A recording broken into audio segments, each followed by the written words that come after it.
जीत सिंह दादूवाल के साथ आपकी मुलाकात थी। मैं कह रहा हूँ कि वो मेरा रास्ता नहीं रोकेंगे। मैं आया ही वहाँ के लिए था, तो इसलिए मेरा रास्ता रोका गया, ये गलत है।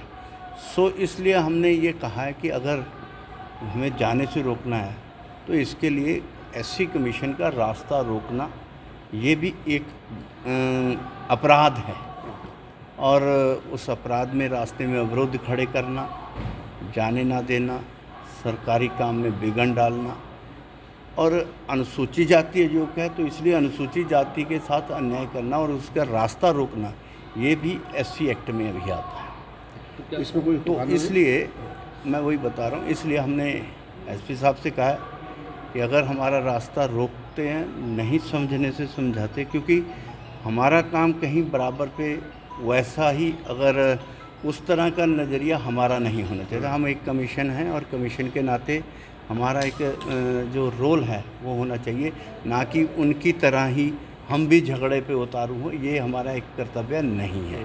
सो इसलिए हमने पुलिस को ये रास्ता रोकने के लिए या हमारे विघटन हमारे बीच में रास्ता रोकने के लिए उनके ऊपर एफआईआर दर्ज करने के लिए कहा है।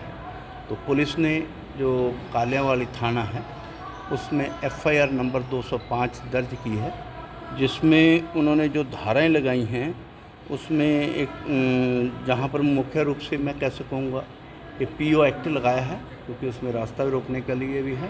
धारा 186, 152, 431 और भी, क्योंकि बहुत महीन है, मुझे यहाँ से पढ़ने में मानो काफ़ी धाराएं लगाई हैं, और बाकी जब आपको एफआईआर की कापी मिलेगी उसमें सभी मिल जाएंगे।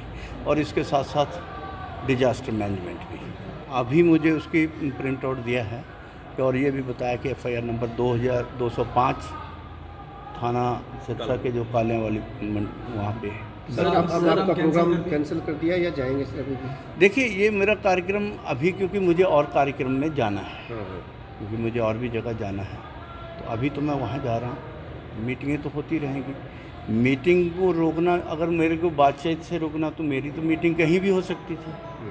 ये तो उनको समझ चाहिए कि अगर किसी ने मिलना हो तो कहीं भी मिल सकता है। हम तो वहाँ पर गए हैं तो इसके लिए माथा टेकने गए। अगर मीटिंग ही करनी हो तो मीटिंग तो मैं कहीं भी कर सकता हूँ। सो मीटिंग करने के लिए तो कोई भी नहीं रोक सकता। मैं दिल्ली बुला सकता था, वहाँ बैठना।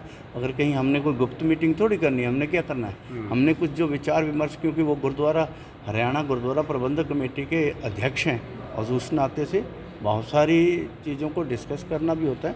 और अनुसूचित जाति वर्ग जो है सिख समाज में एक बहुत बड़ा वर्ग है। आप पंजाब के बीजेपी की नेता भी हैं, क्या माना जाए कि चुनाव को लेकर भी मीटिंग? मैं बीजेपी का नेता नहीं, आज मैं एससी कमीशन का चेयरमैन हूँ, और इसलिए जब चेयरमैन होता है तो वो राजनीतिक कोई भी स्टेटमेंट ना मैंने दी है। और उनको भी मैं यही निवेदन करूँगा कि कम से कम इस पे ऊपर भी दिमाग से सोचें कि कमीशन का काम राजनीतिक ने, आपके प्रावधान के, आपके कष्ट का निवारण मैं नहीं कर सकता, और ना ही मेरा उसमें कभी दखलंदाजी मैं कर सकता हूँ। मेरा अनुसूचित जाति के लोगों के साथ है, और उस नाते से मुझे काम करना है। पंजाब चुनाव की क्या तस्वीर देखते हैं? देखिए, मैं फिर कहूँगा कि मेरा काम राजनीतिक नहीं है। अनुसूचित जाति के विषय में आपने कुछ पूछना है तो वो जरूर पूछें।